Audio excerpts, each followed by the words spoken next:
Hi, I'm Zach Avigan. I'm a fellow at Mount Sinai in New York in the multiple myeloma group, and I'm excited to present our work on hematologic toxicity after CAR-T for multiple myeloma. So neutrophils are really important white blood cells that help to fight infections. So they're sort of like the infantry in the white blood cells that help to sort of our first line of defense to help fight against all kinds of infections, but especially bacterial infections. After CAR-T cells against BCMA or B-cell maturation antigen are very effective in myeloma. But one of the really important toxicities that some people have is this hematologic toxicity, where they have delayed blood count recovery, especially delayed neutrophil recovery after the CAR-T. And actually around 20% of patients still don't have neutrophil recovery even at 3 months after their CAR-T cell treatment. And this causes a lot of burden on patients because they need more visits to their doctor to get treatments or supportive care, but it also means that they're at much higher risk of infection because of those low white blood cells. And when you look in the long term, patients who have this delayed recovery of neutrophils and other blood cells have shorter survival, so worse long-term outcomes. So it's really important for us to try to understand why these patients have this delayed neutrophil recovery and delayed blood count recovery, what pathways lead to that, and how to better understand how to prevent it to improve outcomes for patients. We found when we looked at this study, and other groups have shown this before, is that patients who have baseline inflammation, so higher levels of these non-specific inflammatory signs in the blood, are more likely to have these delayed blood count recovery and especially delayed neutrophil recovery after CAR-T. But we were really interested in focusing in on which specific inflammatory pathways might be involved that causing this delayed blood count recovery, so we can better understand how to target those pathways in the future. So we looked at all of our patients who had gotten CAR-T cells targeting BCMA for multiple myeloma at our center at Mount Sinai since 2017. It was about 200 patients. We looked at the total recovery time for those patients, and we did show that patients with delayed recovery had significantly worse survival. We focused in on about 47 patients where we had serial measurements in the blood of some of these cytokines, which are different markers of inflammatory pathways. So we started at baseline before the CAR-T, measured out till day 14, and we compared patients who had shorter or prolonged recovery of their neutrophils and other blood cells. We showed that patients who had prolonged recovery, so the sort of longer time until they had neutrophil recovery, had some elevated inflammatory markers that started at baseline but really peaked all the way at day 14.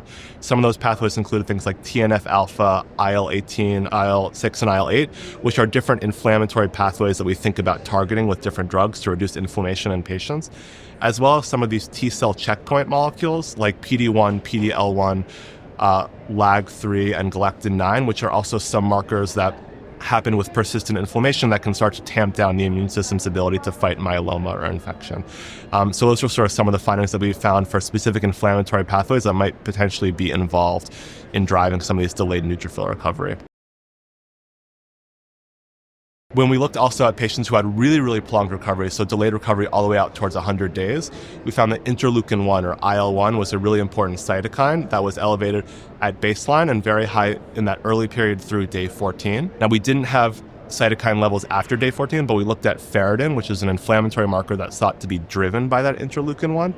And we showed that higher levels of ferritin, so potentially suggesting that IL-1 based inflammation, were high in all of these patients all the way out till day 100, so at day 30, 60, and 100, suggesting that this IL-1 based inflammation, or this specific inflammatory pathway that might be really high in the early days, probably persists in these patients all the way out through day 100. So it gives us a little bit more of an understanding of what specific inflammatory pathways we can maybe target to try to reduce this toxicity for patients and help improve the outcomes for myeloma patients thinking about CAR-T.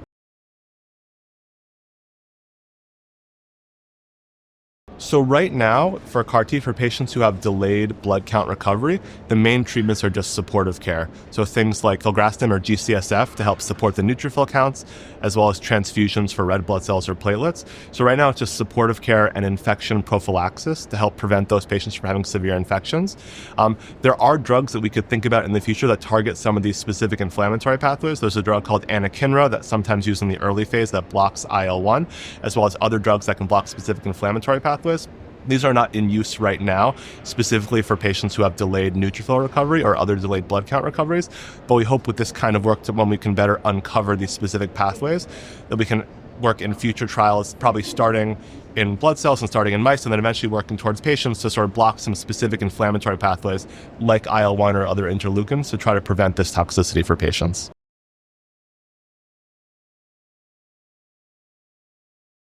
We know for a lot of different studies looking at blood count recovery and other things that patients who have baseline inflammation, and that could be through a number of pathways, through these different interleukin pathways that we talked about, and potentially talking about T-cell dysfunction. So T-cells are the cells that are really specific and try to help fight the myeloma cells and the cancer cells, that this T-cell dysfunction can help reduce our ability to fight myeloma. So as we uncover some of these specific pathways, we learn more about how the inflammatory milieu, or sort of the inflammatory overall inflammatory state of the patient, can help to affect how we're able to fight myeloma or other infections, but also helps us understand for some of these specific toxicities like these delayed blood count recovery, how some of those inflammatory pathways might be related to reduced in blood count recovery and how that can affect outcomes long term.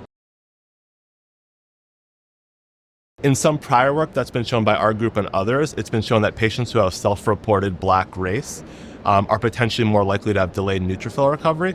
Now, when we looked at that more closely, not in this abstract, but actually in an earlier paper, we showed that part of the reason for that is that a lot of these patients with self-reported black race are more likely to have what's called a Duffy null phenotype, which is a particular blood group that's very common in patients of African ancestry because it causes resistance to malaria.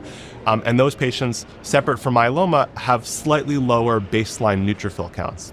Which is actually not dangerous, and it's a normal variant for those patients that doesn't cause an increased risk of infection. So some prior work showed that patients with self-reported black race might have delayed neutrophil recovery, but actually it turns out that when you correct for that Duffy null phenotype, that's actually the main cause of that neutrophil recovery. So we found that there was actually no racial differences in neutrophil recovery. So it's really more about patients with baseline inflammation, also patients who are more heavily pretreated with more triple class or pentadrug refractory disease, so more prior lines of therapy. Older age and high-risk cytogenetics are potentially the patients who are at higher risk for developing those prolonged neutrophil recovery. We don't always know the answer to that question. So there are some patients who, going into the CAR T-cell therapy, seem to have higher levels of these non-specific inflammatory markers, suggesting that they just have a more active immune system and more inflammation in the blood. And it seems like some of that higher activity might lead to dysregulation or dysfunction in the immune system. It makes it harder for them to fight infection, harder for them to fight the myeloma. We still don't totally understand all the details of which patients and why. Again, as we said, we know that patients with more prior lines of therapy and higher risk disease might fall in that category. But this work and sort of work from other groups is trying to better understand what specific inflammatory pathways are involved in that and which ones to target. But for now, what we know is that immune dysregulation in general in some of these patients is a harbinger of sort of long-term poor outcomes and bad risk disease. I think the main thing to say right now is that we know that CAR T cells are very, very effective, but that there can be toxicities. This is one of many possible toxicities of CAR T cells, of course, to talk to your doctor about when you're thinking about CAR T. I do think that hematologic toxicity is very common, but some of these prolonged hematologic toxicities, this prolonged neutropenia or low neutrophil count we're talking about, is still unusual, and we still have really good treatments for it in terms of growth factors and other things. So I don't think that this is something that should potentially prevent you from thinking about going through with a CAR T, but it's something to be aware of as possible toxicity and a possible thing to be aware of after the CAR T, and something that might require more treatment, but that we do have right now really good supportive care to help get people through that period.